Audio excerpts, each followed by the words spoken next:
اللہ کی توفیق سے اور اس کے فضل سے اور اس کے کرم سے آج ہم 30ویں پارے کی طرف بڑھ رہے ہیں۔ قرآن مجید میں اللہ تبارک و تعالیٰ نے 30ویں پارے کا آغاز سورہ نبا کے ساتھ کیا ہے۔ فرمایا اما یتساءلون، وہ کس چیز کے بارے میں سوال کر رہے ہیں، ایک دوسرے سے کس چیز کے بارے میں پوچھ رہے ہیں؟ عن النبأ العظیم، کیا وہ اس بڑی خبر کے بارے میں پوچھ رہے ہیں؟ الذی ہم فیہ مختلفون، جس میں وہ اختلاف کرتے ہیں۔ کلا سیعلمون، یقیناً وہ اسے جان لیں گے۔ ثم کلا سیعلمون، اور پھر یقیناً وہ اسے جان لیں گے۔ وہ چیز کیا ہے؟ وہ قیامت ہے۔ فرمایا جو جھگڑا کر رہے ہیں، اختلاف کر رہے ہیں، تو یہ بڑی جلدی جان جائیں گے قیامت کا آنا حق ہے، اور قیامت آ کے رہے گی۔ قیامت نہ آئے، قیامت کا وقوع نہ ہو، تو پھر یہ زندگی کے جو روز کے معاملات ہیں ان کا حساب کیسے ہو؟ پھر دنیا میں ظالم ظالم رہ گیا اور مظلوم مظلوم رہ گیا۔ قیامت کا قائم نہ ہونا یہ مظلوم کے ساتھ ظلم ہوگا۔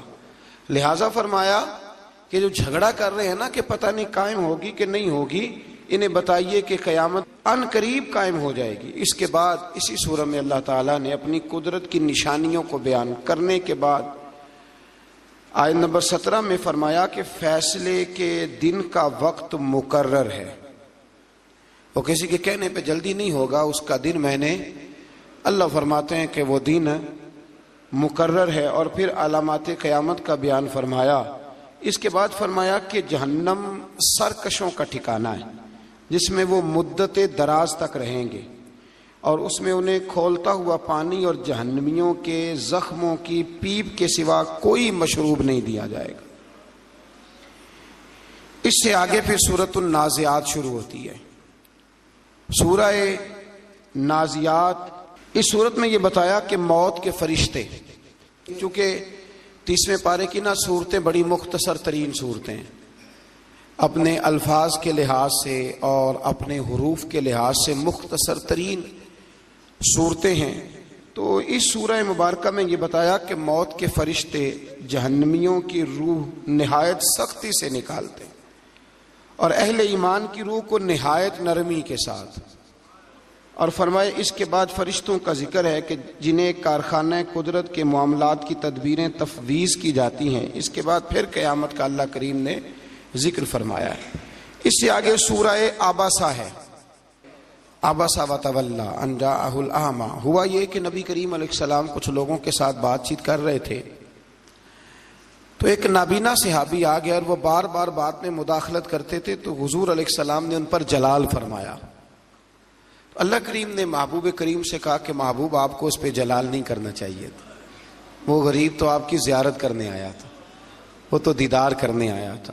اللہ تو اپنے محبوب کو کہہ سکتا ہے نا یہ بات، لیکن امتی اٹھ کے اس بات کا ذکر کرے تو یہ ذرا مناسب نہیں ہے، یہ ذرا مناسب۔ علامہ اسماعیل حقی نے تفسیر روح البیان کے اندر لکھا ہے کہ حضرت عمر فاروق کے زمانے میں ایک امام ہر رکعت میں سورہ عبسہ پڑھتا تھا، ہر روز نماز فجر میں ایک رکعت میں کم از کم وہ سورہ عبسہ پڑھتا۔ تو حضرت عمر کو کسی نے بتلایا تو آپ نے اس کو کہا تجھے اور قرآن مجید نہیں آتا؟ لگا آتا ہے۔ فرمایا پھر یہ کیوں پڑھتے ہو؟ کہنے لگا بس جی میرا دل کرتا ہے۔ تو جناب عمر نے تلوار لے کے اس کی گردن اڑا دی تھی۔ بندہ کون تھا؟ مسجد کا قرآن شریف پڑھتا تھا نا۔ کہتے ہیں جی آپ قرآن پڑھنے والے کے بارے میں یہ لفظ کہہ رہے ہیں، تو بھئی وہ بھی قرآن پڑھتا تھا۔ قرآن بھی اتنی دیر تک فائدہ دیتا ہے جب تک نبی پاک کا ادب رکھ کے قرآن پڑھا جائے، اور اگر ادب ہی نہیں ہے، تعظیم ہی نہیں ہے، توقیر ہی نہیں ہے، وہ جی قرآن میں لکھا ہوا ہے۔ یاد رکھیں ادب پہلا کرینہ ہے محبت کے کرینوں میں۔ تعظیم رسالت کے بغیر کسی قسم کی کوئی عبادت قابل قبول نہیں ہے، اس کو جان لیں اور سمجھ لیں۔ اسی صورت کے آخر میں قیامت کے نفسا نفسی کے منظر کو بیان کیا گیا ہے کہ دنیا میں ایک دوسرے پر جان چھڑکنے والے اور محبت کا دعویٰ کرنے والے دامن چھڑائیں گے قیامت میں۔ ایک شخص اپنے بھائی، ماں باپ، بیوی اور بیٹوں سے جان چھڑا کے بھاگے گا۔ اللہ تعالیٰ فرماتا ہے سب کو اپنی اپنی پڑی ہوگی، کچھ کے چہرے روشن، مسکراتے اور حشاش بشاش ہوں گے، اور کچھ کے چہرے غبار آلود ہوں گے اور ان پر سیاہی چھائی ہوئی ہوگی۔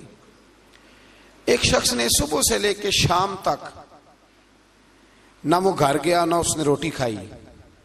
مفسرین نے ایک بات سمجھانے کے لیے لکھی ہے کہ صبح سے لے کے شام تک نہ گھر گیا نہ گھر کی روٹی کھائی نہ بچوں سے ملا، سارا دن ڈیوٹی پہ رہا۔ شام کو جب اسے پیسے ملتے ہیں، تنخواہ ملتی ہے، کتنا خوش ہوتا ہے، پھر وہ اپنے گھر جاتا ہے۔ فرمایا وہ لوگ جنہوں نے دنیا میں ساری طاقتیں ہونے کے باوجود گناہ نہیں کیا، ہر چیز جیب میں ہونے کے باوجود خطا نہیں کی، بچتے رہے، کوشش کرتے رہے، تو قیامت کے دن رب جب انہیں مزدوری دے گا نا تو پھر ان کے چہرے بھی خوشی سے کھل اٹھیں گے، پھر ان کے چہرے خوشی سے کھل اٹھیں گے، پھر اللہ تبارک و تعالیٰ کے وہ بندے بڑے فرح ہوں گے۔ آگے پھر سورت تکویر شروع ہوتی ہے۔ اس سورت میں بھی علامات قیامت کا ذکر ہے کہ سورج کی بساط نور کو لپیٹ دیا جائے گا، ستارے جھڑ جائیں گے، پہاڑ چلائے جائیں گے، ابھی کھڑے ہیں تو پھر یہ چلائے جائیں گے۔ 10 ماہ کی حاملہ اونٹنیاں بیکار چھوڑ دی جائیں گی، یعنی دنیا کی مال و دولت کی قدر ختم ہو جائے گی۔ عرب کے اندر جب اونٹنی حاملہ ہوتی تھی اور 10 ماہ کی ہوتی تھی تو پھر وہ بڑا دھیان رکھتے تھے، تو قرآن نے مثال دی، یعنی یوں سمجھ لیں کہ 20-20 کلو سونا بھی پڑا ہوگا پر کسی کو پرواہ نہیں رہ جائے گی۔ اب پرواہ ہوگی تو قیامت کی۔ آج تو بڑی پرواہ ہوتی ہے نا، مطلب جس جیب میں پیسے ہوتے ہیں ساری توجہ اسی جیب پہ ہوتی ہے۔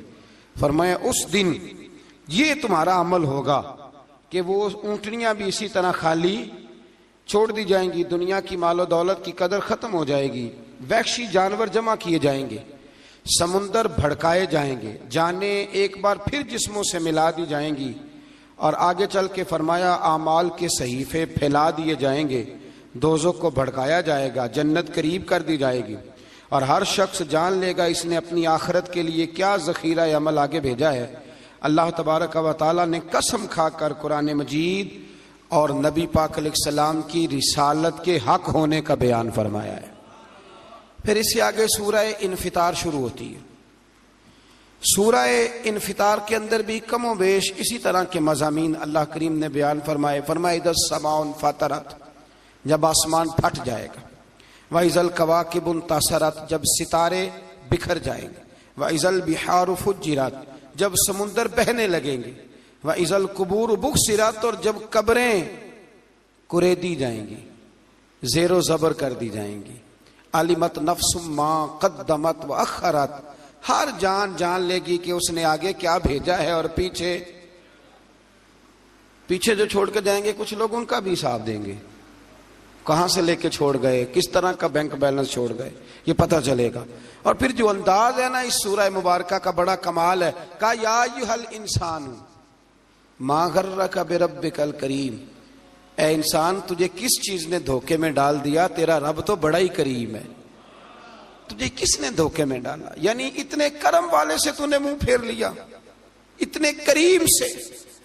دنیا میں سب سے بڑا اپنی جان پر ظلم کرنے والا وہ شخص ہے جو اپنے پیار کرنے والوں سے منہ پھیرتا ہے، اور اس کی دلیل یہ آیت ہے۔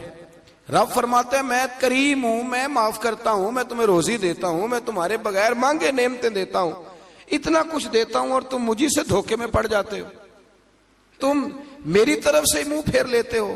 الذی خلقک فسواک فعدلک، جس نے پیدا کیا پھر تیرے اعضاء کو درست کیا، پھر انہیں معتدل بنایا، فی ای صورت ما شاء رکبک، الغرض جس شکل میں اس نے چاہا تجھے ترکیب بنا دیا، ترتیب دیا، جس شکل میں چاہا تجھے، یہ جس چیز کی جو شکل ہے نا یہ میرے اللہ کی چاہت ہے، یہ اللہ کی، میرا رنگ روپ بھی میرے رب کی چاہت ہے، اور آپ کا رنگ روپ بھی، آپ نے یہ نہیں دیکھنا کہ رنگ کیسا ہے، دیکھنا یہ چاہت ہے میرے رب کی۔ چلیں میں پرانے خیالات کا آدمی ہوں، ایک بات اور کہہ دوں، یہ چہرے پہ داڑھی بھی اللہ کی چاہت ہے، عورت کے چہرے پہ نہیں تو یہ بھی اللہ کی، اور مرد کے چہرے پہ ہے تو یہ بھی اللہ کی چاہت پسند کرنی چاہیے کہ نہیں؟ چلیں جن کو 8-10 سال ہو گئے درس میں آتے وہ تو اب نیکی کر دیں، کو زمانہ بیت گیا وہ ہمارے ساتھ صلح کر لیں، مہربانی کریں، وہ تو اب تھوڑی اس طرف توجہ کریں، اللہ توفیق عطا فرمائے۔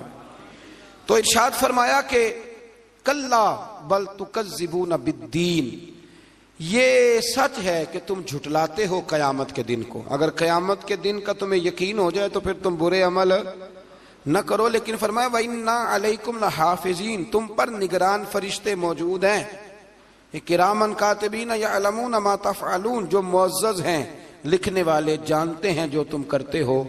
ان الابرار لفی نعیم، بے شک جو ابرار ہیں، جو نیک لوگ ہیں، وہ عیش و آرام میں ہوں گے۔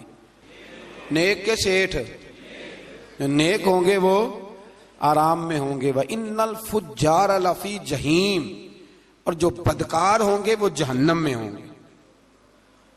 یصلونھا یوم الدین، داخل ہوں گے اس میں قیامت کے روز۔ وما ہم عنہا بغائبین، اور وہ اس سے غائب نہیں ہو سکیں گے کہ چلو ہم کوئی داؤ لگا کے تو دوزخ سے نکل جائیں، وہاں سے غائب کوئی نہیں ہو۔ وما ادراک ما یوم الدین، یہ کئی جگہ پہ قرآن پہ لفظ آتا ہے، پر ذرا غور کریں، فرمایا وما ادراک ما یوم الدین، اور تمہیں کیا پتا کہ قیامت کا دن کیا ہے؟ یعنی اتنی آیات میں بیان کر کے، قیامت کا ذکر کر کے بھی کہا کہ ابھی تمہیں کیا پتا کہ قیامت کا دن کیا ہے۔ ثم ما ادراک ما یوم الدین، پھر آپ کو کیا علم کہ روز جزا کا دن کیا ہے؟ یوم لا تملک نفس لنفس شیئا، یہ وہ دن ہے جس روز کسی نے کچھ کرنا کسی کے بس میں نہیں ہوگا، کسی کے لیے کچھ کرنا کسی کے بس میں۔ والامر یومئذ للہ، اور اس دن سارے کا سارا حکم اللہ کا ہی چلے گا۔ تو فرمایا اس کے لیے تیاری کرو، اس کے لیے آگے بڑھو، اس کے لیے جد و جہد کرو۔ اس سے آگے سورہ مطففین شروع ہوتی ہے۔ اس سورہ مبارکہ میں اللہ تبارک و تعالیٰ نے ناپ تول میں کمی کرنے والوں کے لیے شدید عذاب کا ذکر کیا ہے۔ فرمایا جب وہ لوگ دوسروں سے لیتے ہیں تو پورا ناپ کے لیتے ہیں، اور جب دوسروں کو ناپ کر دیتے ہیں تو کمی کر کے دیتے ہیں، خود لیتے ہیں تو، اور جب دیتے ہیں تو پھر کمی کر کے دیتے ہیں، یعنی ڈنڈی مارتے ہیں۔ مزید فرمایا کہ کیا ان لوگوں کو قیامت پر یقین نہیں؟ یعنی ڈنڈی مارتے ہو، کم تولتے ہو، کیا تمہیں قیامت پر یقین ہے؟ یعنی تم نے مرنا نہیں؟